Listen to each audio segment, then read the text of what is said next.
നോക്കാൻ തുടങ്ങിട്ട് കേട്ടോ. അതിനെന്താടി, ഞാൻ നിന്നെ നോക്കാം, എന്റെ പെണ്ണല്ലേ. അയ്യടാ, അങ്ങോട്ട് മാറുന്ന ആരും കണ്ട പ്രശ്നമാവും.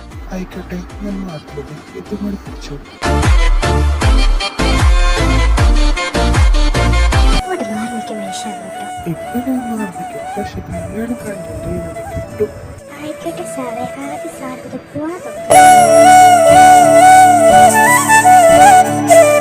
എല്ലാവർക്കും ഇപ്പൊ ഏകദേശം കഥയുടെ പോക്കി കിട്ടത് മനസ്സിലായി. ഇവിടെ നന്ദയ്ക്ക് അരുടെ ഇഷ്ടമാണ്, ആരോടാണല്ലോ അരുടെയാണ് ഇഷ്ടം. അരുടെ അരുടെ പണ്ട് മുതൽ ഇഷ്ടത്തിലായിരുന്നു. ഇതൊന്നും അറിയാതെ നന്ദ അരുണെ സ്നേഹിച്ചത് പോലും.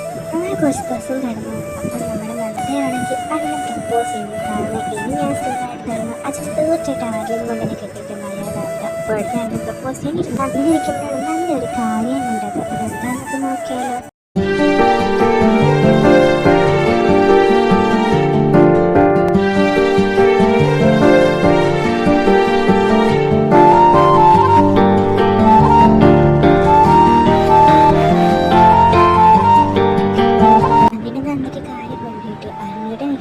ചേച്ചി അരുണിയാണ്. നന്ദയ്ക്ക് ആദ്യ സമയമുണ്ടായിരുന്നു. പിന്നെ നന്ദ സ്ഥലം മുട്ടക്കാനത്തോടെ ചേച്ചി ഓർത്തിട്ട്. കാരണം നന്ദയ്ക്ക് ഒരുപാട് കാര്യങ്ങൾ അവിടെ ചെയ്തെടുത്തിട്ടുണ്ട്. ഇത് പിന്നെ നന്ദ ഓരോ കാര്യങ്ങൾ തീരുമാനം തന്നെ ചേച്ചി സ്നേഹിക്കാൻ പറഞ്ഞിട്ടുണ്ട്. സ്വന്തമായിട്ട് കാണുമെന്ന് ചേച്ചിയോട് സന്തോഷത്തോടെ എന്ത് ചെയ്യുക, ഒന്നും ചെയ്തില്ല ചേച്ചി.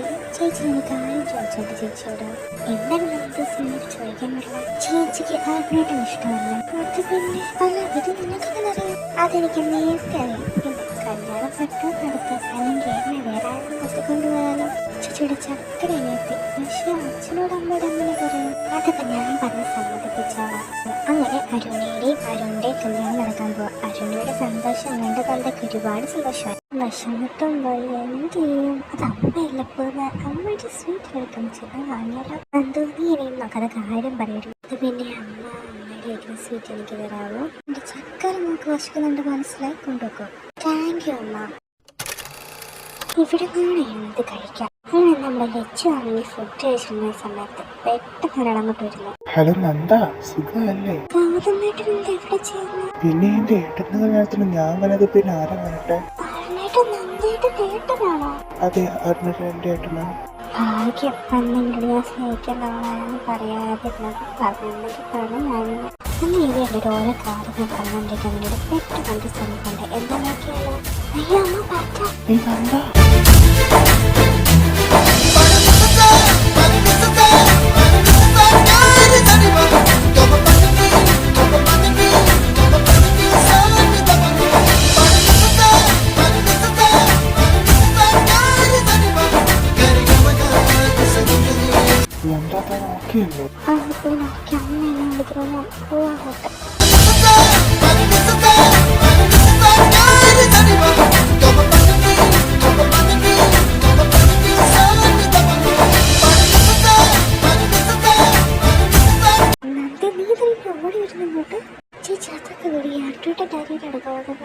അതെ, അരുണന്റെ അനിയന് ഗൗതം. ഞാനും ഗൗതമൊക്കെ ഒരുമിച്ച് പഠിച്ചതാണ്. എന്നിട്ടാണ് നിങ്ങൾ ഇവിടെ ഗൗതമായിട്ട് എനിക്ക് വേണ്ടി ആലോചിച്ചത്. ഞാൻ പറഞ്ഞിട്ട് ഗൗതം നിന്നെ പെണ്ണാടാൻ വന്നത്.